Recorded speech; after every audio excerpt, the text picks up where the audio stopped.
L-emozzjonijiet li persuna tħoss meta titlef lil xi ħadd għażiż għaliha, speċjalment l-om. Din kienet l-ispirazzjoni wara l-kanzunetta rebbieħa tar-reba' edizzjoni tal-konkors Mużika Mużika biex bekk Maxine Paċ saret l-ewwel mara li rebħet dan il-festival. Net News kellu l-opportunità li jitkellem mal-awtur tal-kanzunetta Mhux tal-aħħar li spjegalna kif is-sena li għaddiet u tilef lill-ommu u kien propju f'dan iż-żmien meta ġie ispirat biex jikteb kanzunetta dedikata lill-ommu.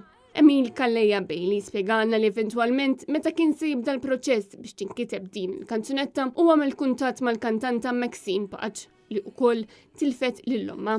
Kont tkellimt ukoll ma' Maxine li għaddiet mill-istess emozzjonijiet għax tilfet l-omma ta' meta kellha 17-il sena, allura se tirrelata mal-emozzjonijiet tal-kanzunetta, tal-lirika li kont biħsibni nikteb u minn hemm inħolqot mhux tal-aħħar. Dawn l-emozzjonijiet joħorġu tant qawwija minn din il-kanzunetta u anka mill-interpretazzjoni li tat il-kantanta Maxine Paċ li waslu biex jitirbaħ dan il-konkors. Kien hemm diversi nies li jafuha, jiġifieri li tilfet l-omma ta' żgħira,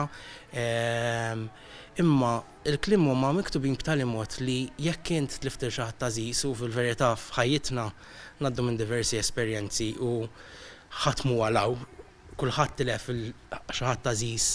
Allura nemmen li dak kien is-suċċess li bl-interpretazzjoni tagħha ta' Maxine ovvjament li kienet tant interpretazzjoni mlija emozzjoni, dak li jkun seta' jirrelata mal-kliem u jattwaħ għal ħajja tiegħu u jiftakar f'dak il xi ħadd għażiż speċjali għalih. Emil Kalleja Bailey spjega li dan il-konkors huwa speċjali għax il-kantanti flimkien mal-kompożituri u l-awturi huma stmati ta' artisti u barra minn hekk iservi wkoll bħala inċentiv biex l-artisti Maltin ikomplu jinvestu f'kanzunetti bil-lingwa Maltija. Dwar il-kanzunetti Maltin, Emil Kalleja Bailey spjega li dawn qed jiksbu suċċess daqs kanzunetti oħra bl-Ingliż interpretati minn kantanti Maltin, però il-prominenza li jingħataw fuq ir-radju għadha fl-opinjoni tiegħu mhux biżżejjed. Hemm bżonn aktar li jindaqqu kanzunetti minn artisti Maltin fuq ir-radji lokali. Ir-raġuni li fl-aħħar mill-aħħar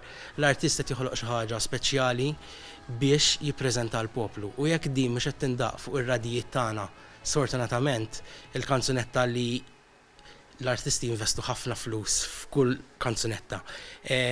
Imma il-rigal li qed jagħti l-udenza ma wasalx. Allura iktar ma jindaq il-prodott Malti, iktar qed inżommu l-mużika Maltija ħajja fl-aħħar mill-aħħar u dak kull tal-artisti tagħna l-kittiba li x-xogħol tagħna li nagħmlu jindaq u jibqa' jindaq.